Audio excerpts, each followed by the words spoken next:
and we can begin. So Dale, why don't you tell me a little bit about yourself? All right. My name is Dale. I am 42, live in the Minneapolis area. I have been, where do we want to go with this? Sorry. That's totally okay.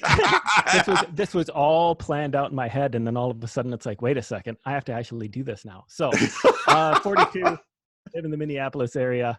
Happily, your laugh makes everything just smooth right out. There's really nothing bad that's going to happen here. So just I know. Just go after it.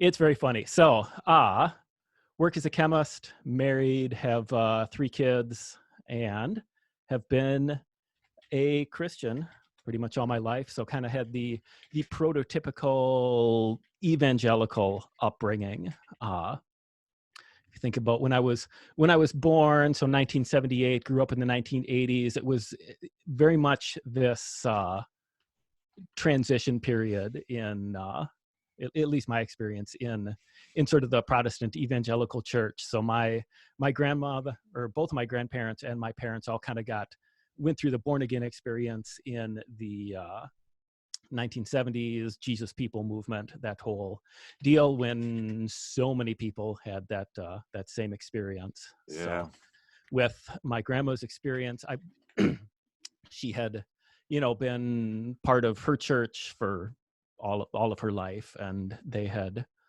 not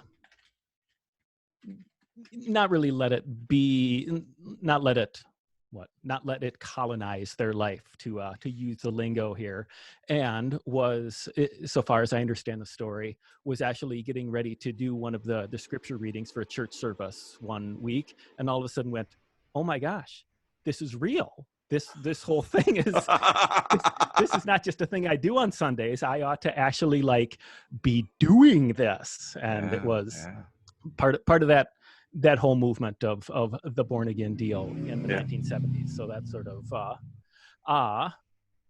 propagated throughout that side of the family, and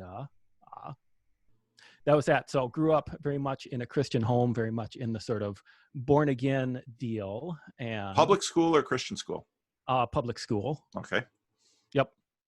Yeah. So it's an interesting transition. It was sort of a fun exercise going through a bit of my history thinking about this, because early in life I went to a Lutheran church. It was ELCA, but still relatively traditional back in my very early years in how they did church. So it was liturgy and robes and responsive readings and all that stuff. And as a kid, it's sort of not the most exciting thing, but as time went on in this, it was, the church had, tons of young people coming out of the 70s, all having this born again deal, all wanting to do this Jesus movement thing.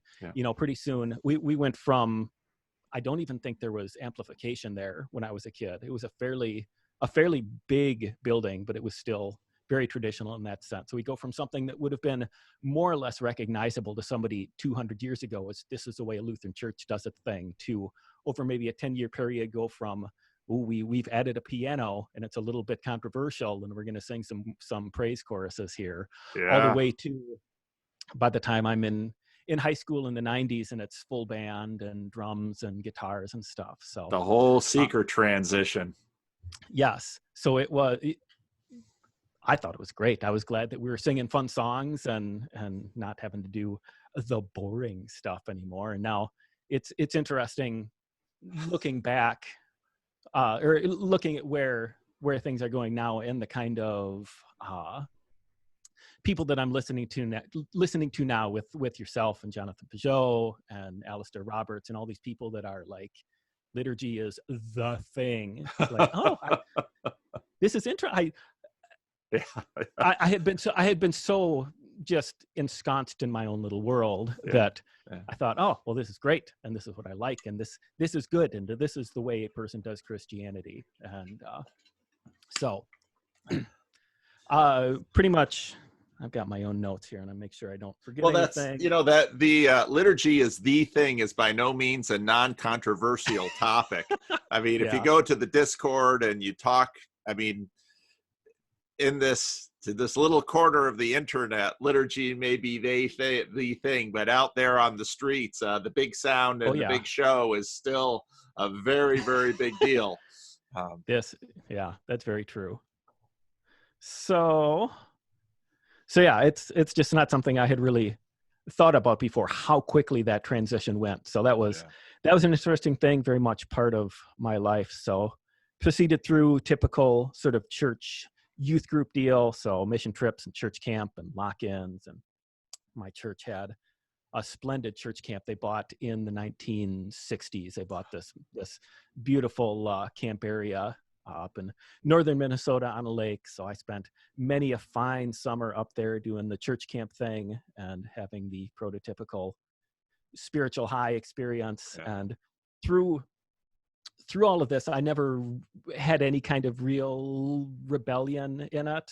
I grew up going to church because that's what my parents did, and never found a reason to not want to. And so slowly over time through teenage years, very much wanted to start to make it my own, or whatever the lingo is that you're going to associate with that. So slowly began to maybe sort of find my identity in being the good Christian kid, with all of the various hubris and pride that might go into it, and maybe looking back a little bit saying, I wasn't always the good Christian kid, but I certainly thought I was, all that stuff. But for the most part, really wanting to do this Christian thing as best I could. And that was that. Started late in high school, really started reading the Bible more for myself, and finding it. Yeah, what did you find? It's a big thing. I remember a couple times, a lot of it is just reading it and not totally getting it. But I remember, maybe reading First John for the first time myself, and the very black and white, as you've mentioned, and all of the, you really ought to be. I don't know if that's be perfect as your Father in heaven is perfect, or that's another spot. But that theme very much runs through First John, and reading that going, oh my, I'm not quite doing that. How exactly is one supposed to do this Christian life here? So there was that, and but generally generally finding the faith persuasive and something that I very much wanted to pursue. So that gets to kind of end of high school, going to college, thinking, okay, I want to do this Christian thing, and I want to do the Christian college thing, really having no idea what that might entail. Went to the University of Minnesota, so very, very large, 50,000-ish people on campus, I think. Kind of university, stayed in, despite the fact that it was in town, stayed in the dorm my first year there to kind of get that college experience. Okay, I'm going to do this Christian college thing, and so yeah, like I said, not really knowing what that would entail. Start getting mailers in the dorm as I move in the week before class, and it's all the big Christian group saying, "Oh, come and hang out with us, and there'll be food and fun and friends and stuff." So, well, I got that. I got a good church. I got friends. I'm not looking for the social thing. I want to do this rah-rah Christian thing. So first day, actually on campus, walking to class, another one of those sort of turning point moments that sort of stuck in my head. Get a flyer from some guy that I did not know at the time, for flyer saying "No Apathy Bible Study." I thought, oh, I'm intrigued by this. It appeals to that maybe good Christian kid, a little bit of pride in there. I'm like, okay, this is the thing that I think I want. And ended up at the Bible study the next day. This is fall of 1997, with a room full of people, a good chunk of which are still part of my life to this day. Really? Yes. So that's cool. Yes. So I have a great deal of fondness for those early memories of college and getting involved in this group. So it was turned out to be this sort of non-denominational, charismatic Jesus movement kind of ministry. So they had their student group that was on campus doing all of the campus student group things, and then also a church that was just off campus to be an actual proper church, or as proper as this church could ever be, being a charismatic church. And we eschew propriety sometimes and find a bit of pride in that, for good or for bad sometimes. Yep. But meets in an old sorority house, which is quite a thing. So big banner on the front of it that says Jesus Christ is Lord of the University of Minnesota. So pretty much trying to like, look at us, we're the Christians, pay attention to us. And I say that a little bit tongue in cheek. It was very excited about evangelism, and rightly so. It was a lot of fun. So what did we learn there? So it was extremely exciting getting involved in this, because growing up in just sort of normal sort of say it was inner city, but essentially like suburban kind of church. And it was good, and it was Sunday church, and it was church camp, and it was youth group, and it was good. And then getting onto the campus where there's actually a pinch of resistance to Christianity, and we're out there just about every day. They would do contact tables in the student union. So you just set up a table and put up some whiteboards with, provocative questions, sometimes provocative, just stuff to get conversations going. So you always got stuff going on, interacting with the student body, doing special presentations, trying to get people in a room and talk about whatever topic you might want to talk about. And really it's about getting the gospel in front of people. And it was extraordinarily exciting for quite a while there, doing this Jesus thing and thinking, yeah, this is great. So ended up getting baptized or rebaptized, depending on whose version you want to look at it, because I was infant baptized and did the believer's baptism. So really went fairly all in with this, I would say. There was the worship was a big part of it. Worship music was obviously a big part of it. I had grown up, sort of I played the trumpet in middle school band, and had found to some degree a love of music. Not like some people do. They go really whole hog for it. But then played in a rock band early in college, and that was quite a thing. There was this whole, during kind of the back half of the 90s, early 2000s, there's very much this sort of Christian rock deal. Partially came out of the sort of evangelical building a parallel society to things. And if we're Christians and we like rock music, and we want to do this stuff in sort of a Christian way. And sometimes people look at it cynically to some degree, but in the moment when it's 1995, and I had grown up only ever hearing sort of cheesy 1970s Christian music or whatever, and then all of a sudden find that there's this whole world of music that I like, with people singing about things that are relevant to me. It's like, this is the best. So there was a little Christian music club in town that once, twice, 3 times a month, all of the cool underground Christian bands would come through, and I'm like, this is amazing. So my friends, we started a band, we played in their battle of the band and stuff. So it was, I very much had a soft spot for music in that time. And so then moving into this charismatic church where you talk with Paul Anleitner, when he talked about worship being the sacrament of the charismatic church. It was like, hearing him put it that way, it was like, oh, I see what you did there. When you think about very religiously loaded words like real presence and whatnot, and that's what you're looking for. So there was this very big jump moving from, in my home church, we had fun music, and I always appreciated the worship there, but moving to this next level of seeking this real presence, if you will, that was quite a thing. So the worship was and is a big part of that, and has been a big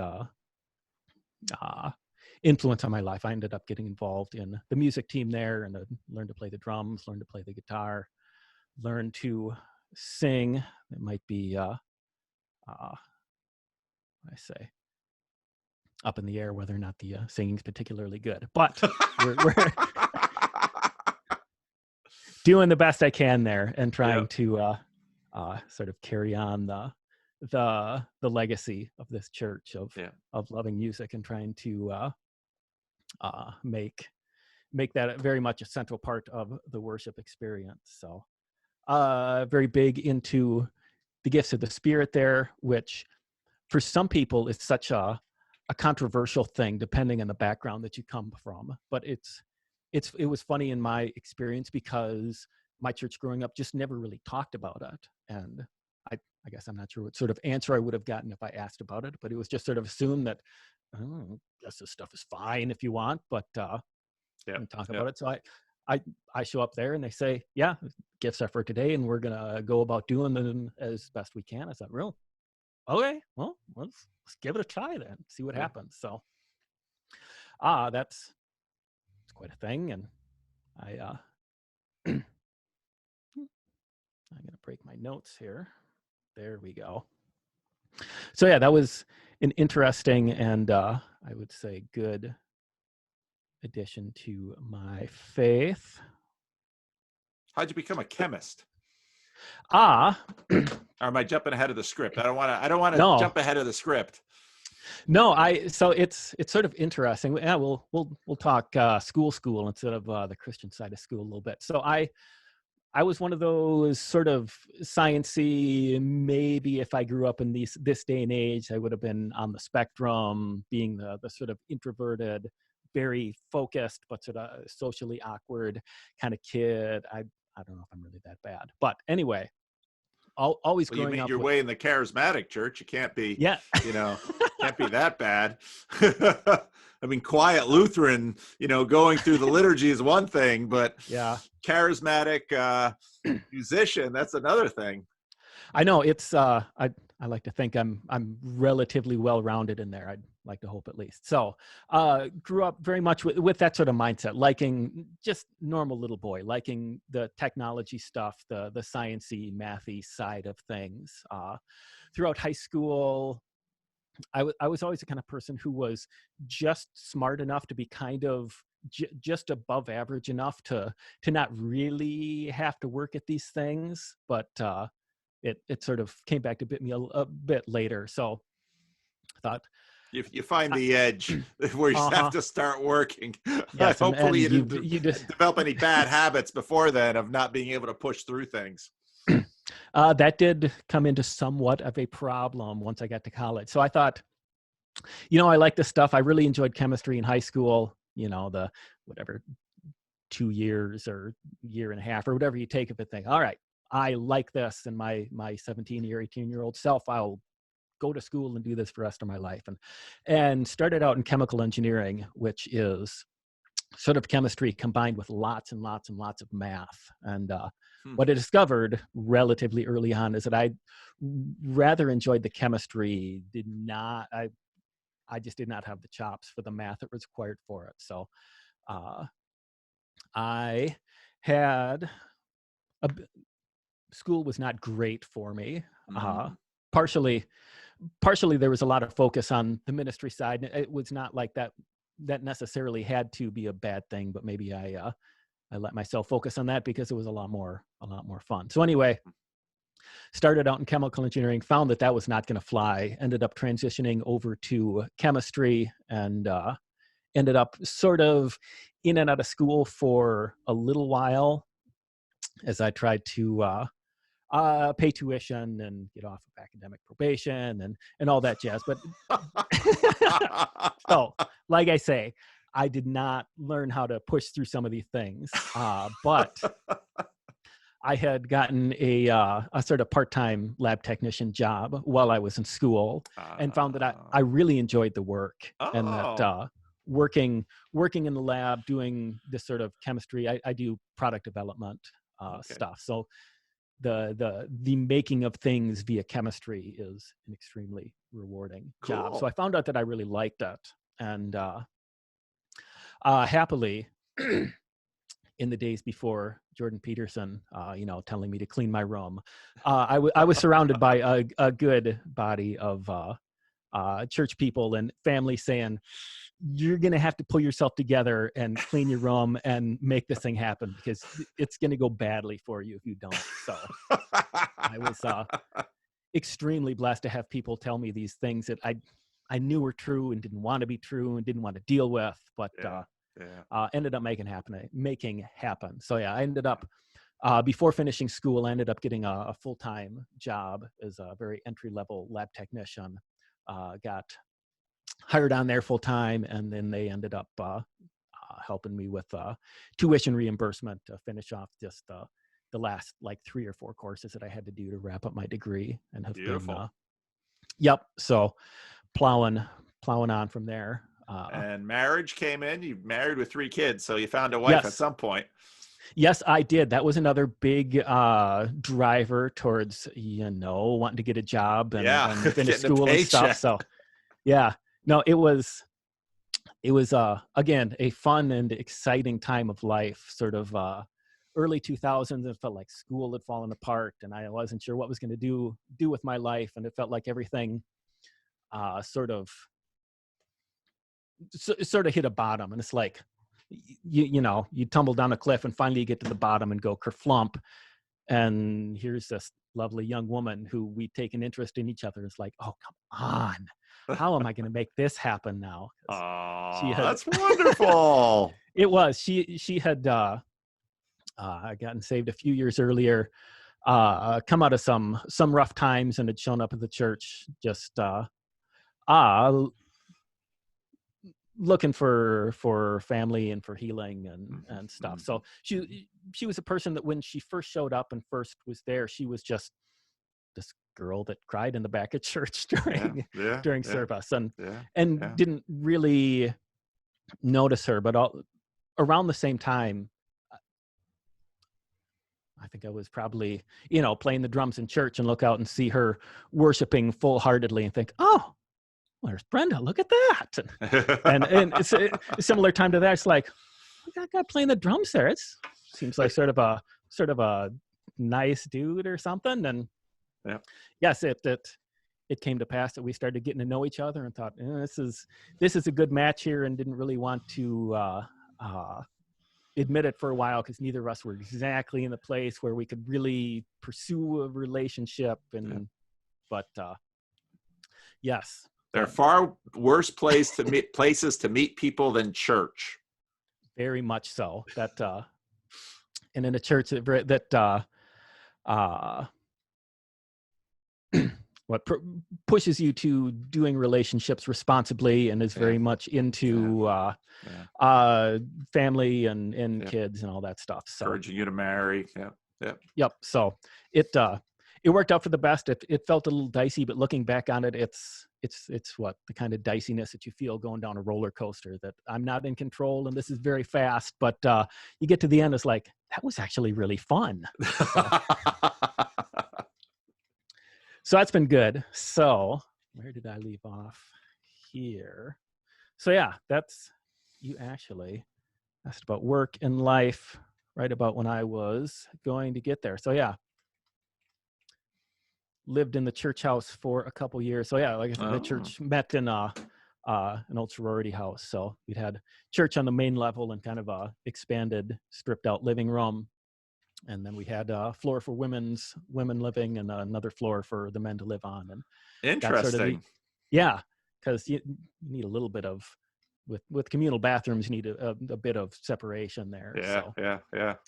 But that the sort of communal Christian living was it was a lot of fun. Learning how to live with other people is an excellent skill. It is.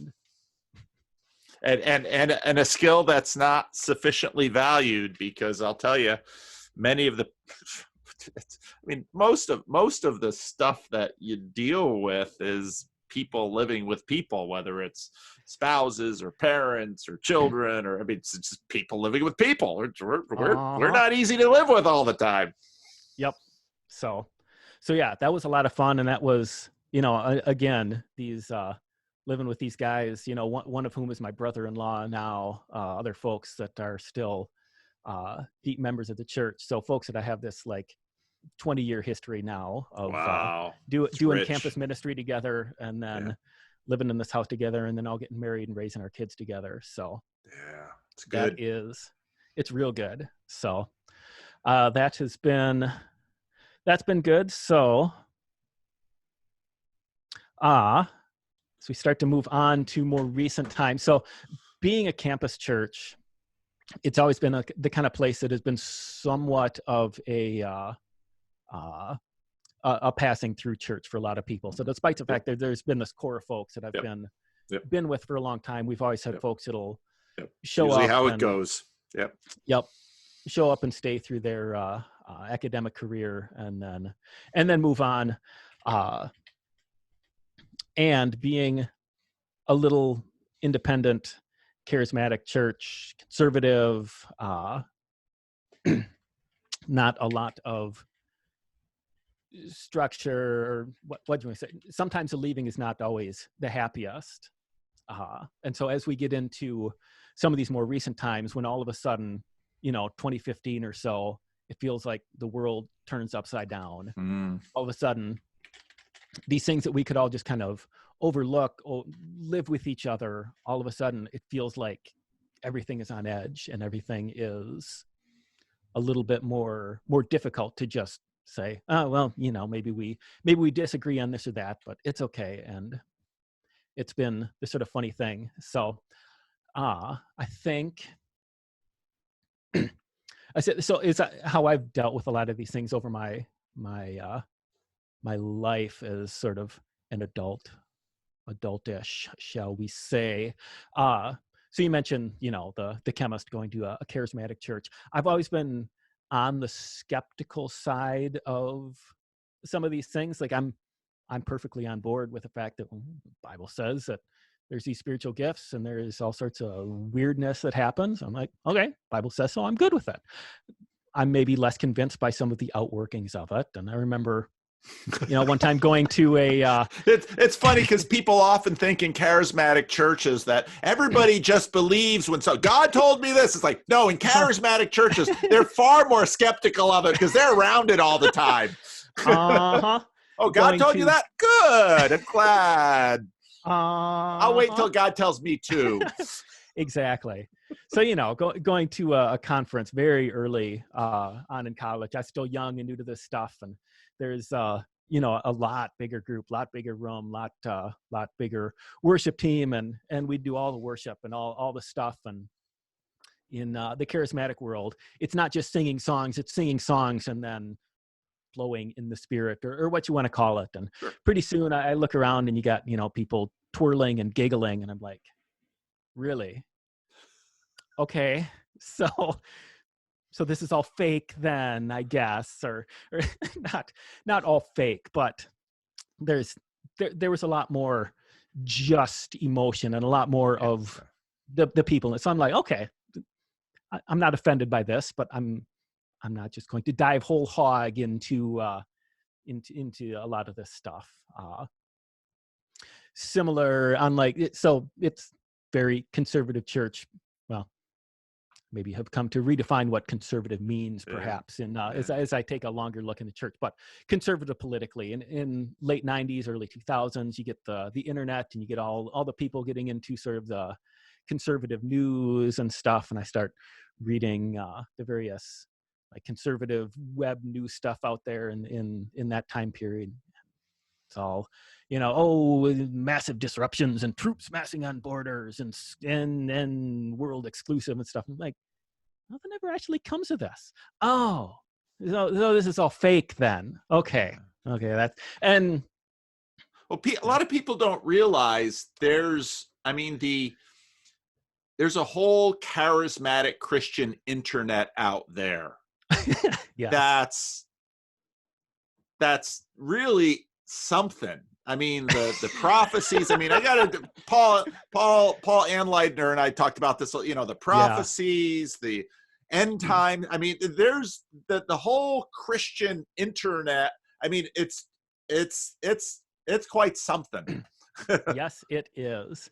And so then we get further on into to just very briefly sort of bounce off of the political side of things. So we get to 2015. I had never been particularly political, but being conservative, you think, you know, these are more or less my people. I never called myself a Republican, but they're more or less my people.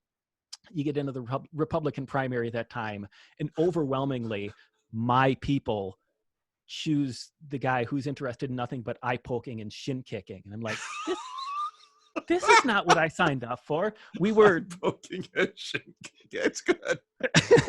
You know, I had always thought more in terms of, you know, the party of ideas, the party of responsibility and reality instead of feelings. And all of a sudden it's like, oh, maybe these aren't my people. Maybe I need to start reassessing where exactly it is that I am and what exactly it is that I believe and how I got to where I am and if that's actually where I want to be or whatever. So you get that stuff going on. You get I think the transgender stuff was a lot of what made a lot of people kind of step back and go, what the heck is going on here?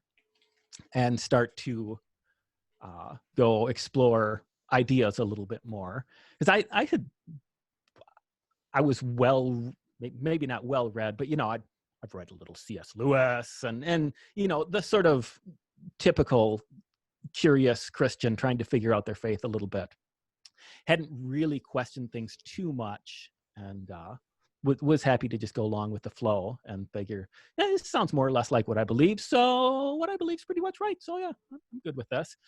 So started, you know, exploring a little bit online, found some of what might be called the alt-light stuff in the beginning. People like Stefan Molyneux, and my BS detector started going off pretty quick with some of that and thought, this is not good. Found Rod Dreher, read the Benedict option and thought, this is a little bit more what feels right to me. So being the idea that politics won't save us, that, you know, the sort of Christian hegemony of America is sort of cracking and there's just not a whole lot you can do. I mean, when the government is by the people, when those people don't want Christianity anymore en masse, politics is not going to go that way for you. So what do you do then? And his ideas are very interesting. And having lived with actual Christians before, I don't know the idea about you know, Christian community is very difficult. So yeah. But that's good. And from there, stumbled a little bit into that. I think I probably found Jordan Peterson through him and found him. Like I say, I by that point I was married. I had kids. I was working a stable job. I had already had people to tell me to clean my room, shall we say. So I found him interesting. I found his Bible stuff to my conservative evangelical mind perhaps a bridge too far right off the bat, but it was interesting nonetheless. But then from there, found Jonathan Pageau, and I think it may well have been his like literal versus symbolic interpretation of the Bible video, one of his older ones, and watch there. It's funny because I'm not even sure what would have really prompted me to click on that and stuff, but watching it and went, oh, you're saying very much very different things than I would have ever interpreted the Bible, but you make a lot of sense. Mm-hmm. I find this unsettling. and then from there, found his talk with you, and I you know, being a Protestant, you maybe hit some more familiar chords to me in that way. But Yeah. So but with Jonathan, it was very much, you know, oh, Christianity is a really big place, and it's been around for 2,000 years, and it has grown and flourished in just about every culture on the planet. And it's going to look really different in different places in different times. Yeah. And I need to, Yeah. uh, And I it need could to deal start with it. looking different here too.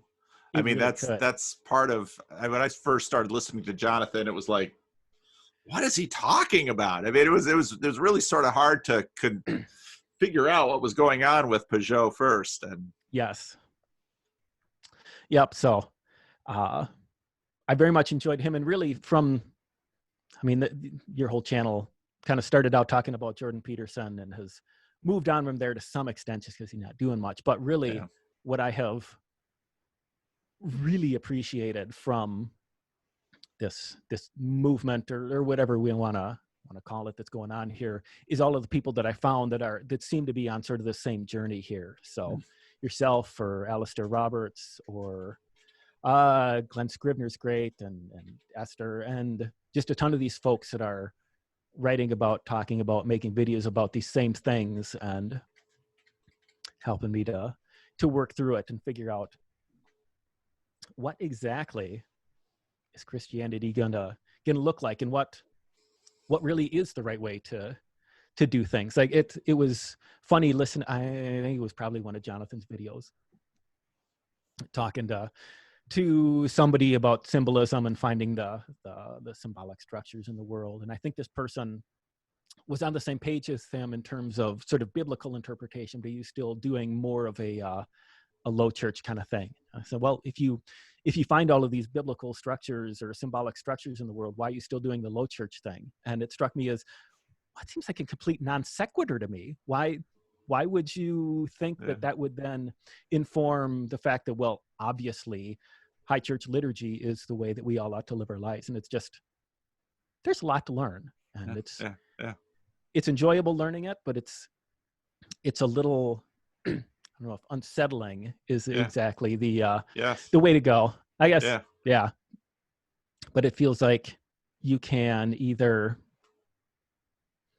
just go, nothing matters, and this is all just intellectual exercises, and go off on one side, or you can just pick your tribe and go whole hog into that and ignore everything.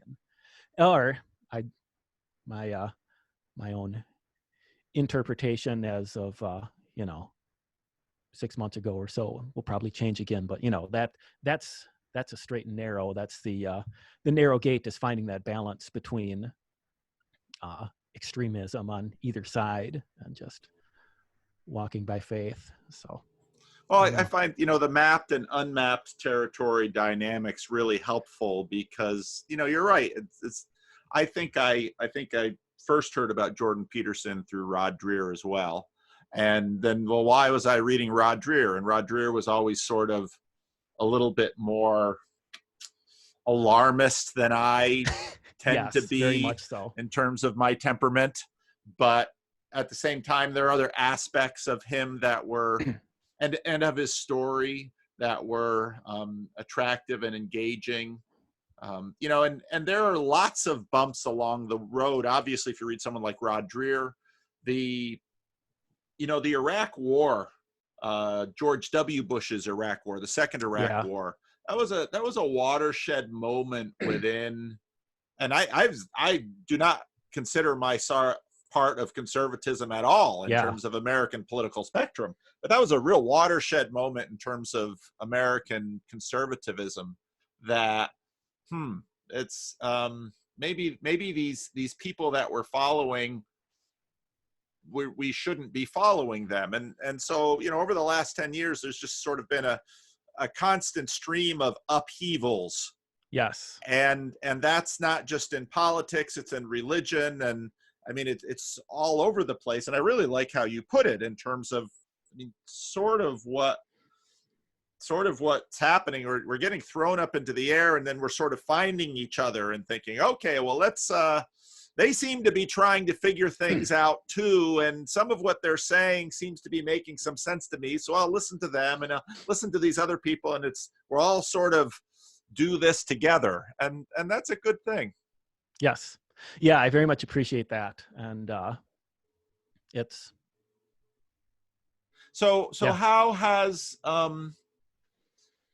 you still have your day job, you haven't Yep. changed churches? I mean, that's the same thing for me. I still have my day job, Yeah. except I have this YouTube stuff. I haven't changed churches. I've been in the same church for 22 years. We haven't changed. Jonathan Pageau asked me about my liturgy, and I said it's a mess, and it is. Yeah. We're still at Livingstone's fairly low church. We're sort of traditional CRC in some ways, even though the music in the Christian Reformed Church got disrupted, just like many other traditions along the way. And so now we're, the worship, you had, the worship war sort of hit, and Yeah. then kind of everything blew apart. And in a lot of places, things have landed sort of blended, because, Yeah. now hymnals are, for the most part, screens, words on screens are a lot cheaper than hymnals. And, so, technology has moved along. So how has this changed pieces of your life? I mean, what's that look like? So I have taken a fairly maybe hands-off approach. There's insofar as, a lot of people have started going to meetups or making YouTube videos or whatnot. And I'm being the sort of introverted, sciencey, misanthropish kind of person by nature. That doesn't appeal to me. So it's been a lot more reading, listening, watching, just slowly trying to figure stuff out on my own. My wife and I will bounce this sort of stuff off of one another.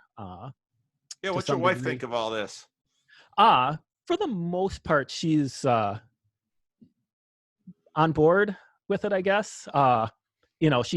She very much is like you. Will sometimes give me a reorienting eye roll if I share maybe a too hyperbolic Rod Dreher blog post or something. I'll go, actually, there's some wisdom in that eye roll right there, and I need to simmer down a little bit. So there's been that. One thing that I have been trying to apply myself to is more in the musical side of things. So with a lot of the thinking side of this movement, philosophy has never really been my thing, and it's always looked too daunting to really dive into it. I'm sure I could if I really wanted to, but it doesn't hold that kind of interest for me. And that I want to respond to this somehow. So so with our church, there was a lot of music that had been written there over the years, folks writing their own worship songs. It sort of became our own sort of family songs. Yeah. And as people have moved on, I slowly learned a bit of audio production to then take our band and start recording these things so that they would, not be forgotten over the years as people move on. And so I've slowly gotten to the point where I'm not bad at it anymore. And I have been trying to record music and moving then from there, actually trying to write my own music, trying to capture what it is that's at least going on in myself. And so I say, if I can't, there's more to this. It's trying to get away from the propositional Christianity to some degree and do more on the emotional, the beautiful, that side of stuff.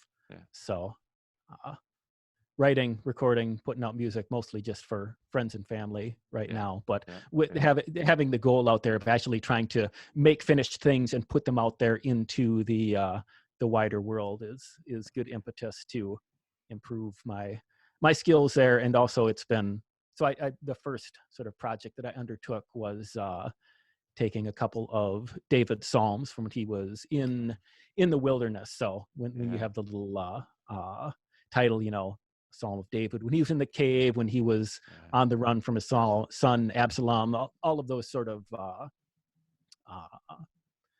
in the wilderness psalms and setting those to music. And Yeah. I very much found that interacting with the Bible in that way is a very different experience than just Yeah. reading it or just Yeah. hearing it, but actually taking it and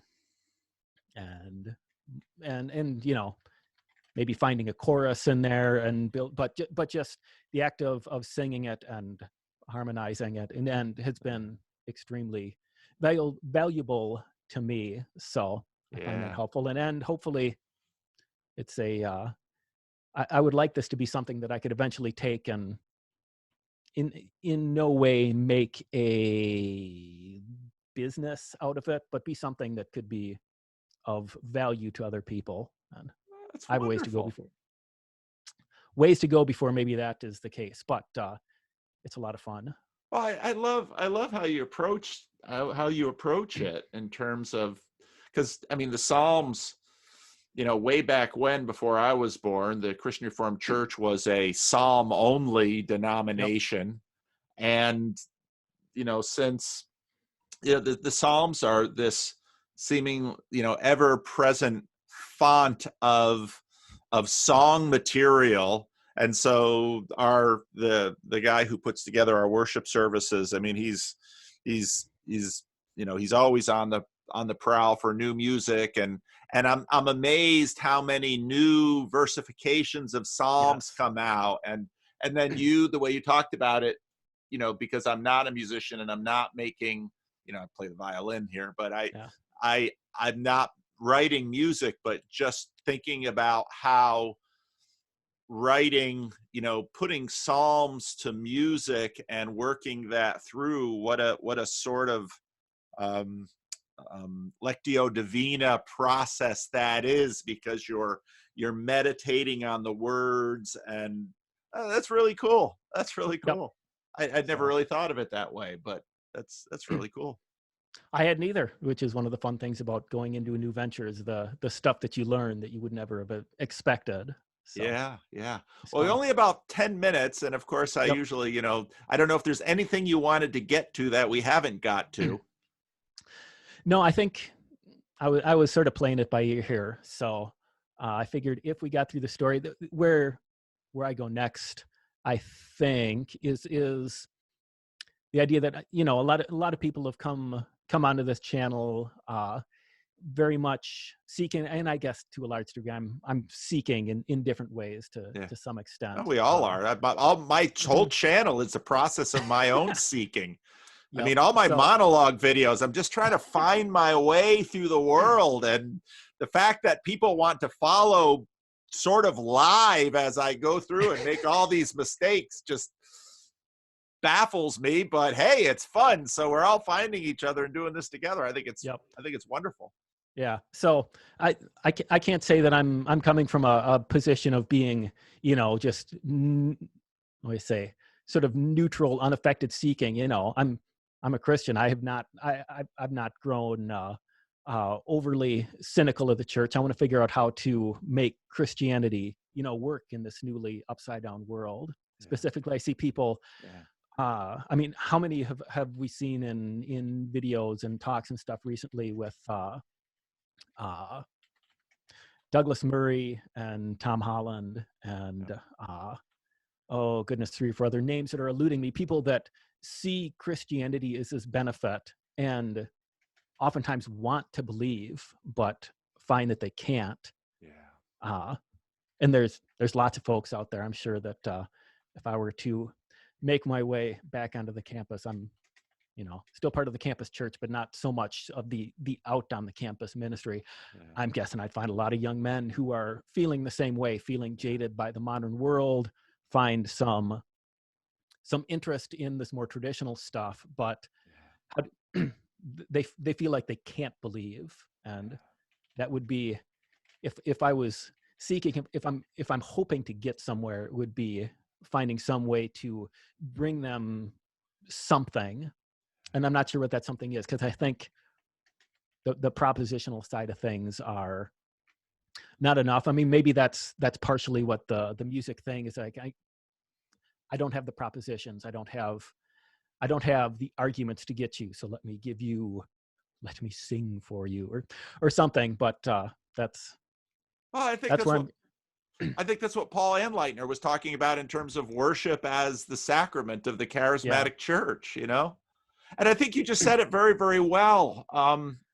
And the crazy thing is that we don't even quite know what we're saying when we're saying, believe. And yeah, obviously, you can't read the book of James and not notice, well, that means changing things in your life. yeah, And obviously there's propositions that are involved in that, and it's perspectival, it's participatory. I mean, Vervaeke's 4 Ps. yeah, And so we are all sort of figuring this out together, and some of the hard lines that hard bright lines are really helpful for noticing movement. And so, there's the 4 spiritual laws and the sinner's prayer, and there's a bright line, and whoop, whoop, but what we're seeing now is that with everything upside down, there's either too many bright lines or the bright lines are fragmented. And so we're sort yeah. of trying to figure out, okay, how can we orient ourselves in this world now? Yep. Yeah, it's difficult because there's so much where it felt like you just believe these things and you will be a Christian. It's sort of the extension of believe on the Lord Jesus Christ and you will be saved. Right. And we have taken that to mean believe these things about Jesus. And Right. what a lot of my exploring has done has been to make me think, well, likely I probably do not have perfect doctrine. In some way I'll probably get to heaven, or maybe we don't talk about getting to heaven anymore. That's been another good little thing. Anyway, and God says, what was the deal with baptism? Obviously, you're supposed to be baptizing babies, or who knows what. And I'm fine with saying I probably don't have perfect. Well, then how many things can I get wrong? How many wrong beliefs can I actually have? Still, but can I believe all the wrong things? Interesting, looking at more progressive side of things. The example that came to my mind was Jane Coaston, writes for Vox. She's very progressive, but covers conservative things very charitably. So she's been a good person that I disagree with to listen to. She is Catholic and lesbian and married to another woman. And she's, when she gets pushed back on this, it's like, I totally trust Jesus for my salvation. What more do you want? It's like, Yeah. What more do I want? It's and so what if I want more? How does that change Jane? Yeah. You can yell at her and tell her she's going to hell, and you can be mean, or you can do all of those things. And now, both of us are happy that in many ways, at least in the United States, the government, to one degree or another, stays out of it, and she isn't being locked up. Neither of us want to see her sent to prison for whatever. So, no, you're right. You're right. Yeah. So it's like, I would very much disagree with that position, but at the same time, it's like, it's more than just simply ascribing to a creed. So it's it feels a little dicey, but at the same time, I want to find what the truth is. I want to find what God is doing and go do that as well. Yeah. So. Yeah. No, that's right. Well, we're out of time, Dale, but this has been a delight. I will send this video to you, and you can let me know, if you'd like me to share it, or if you just want to keep it between us, it's totally good. And then you can share it with your wife, and maybe she'll roll her eyes at us. Yep. But this is, I'm glad you found a slot. And I know I people, complain they can't find slots, and I'm still trying to figure out, because I basically have everything closed, and then I look ahead in my schedule and, okay, I got some time that week. Let's open some slots. And so that's how I'm sort of managing it now. And, and I know, I don't know. that's why I like the Randos channel and the Discord server, because again, it's that people can talk to me. Well, that's fun and stuff because I'm on YouTube, but it's more important that we find each other and we build relationships and do Yep. all that work of, I just have this picture that we're all kind of, we've all kind of been thrown into the air and we want to sort of find each other and, Yep. and figure that out. So yeah, I think you do a providential calendar opening. We'll go a little Calvinist with that. I think so too. I always, for a long time have believed that God is in charge of my schedule, which shouldn't be a radical proposition given that we believe that God is in charge of the world, and my schedule is a really tiny part of the world. So I can, maybe I'll believe that God has providential governance over that too. Yep. Well, thank you, Dale. This has been a pleasure. Yes, thank you. I was very much enjoyed it. All right. Take care. All right. Yep. Bye. Bye.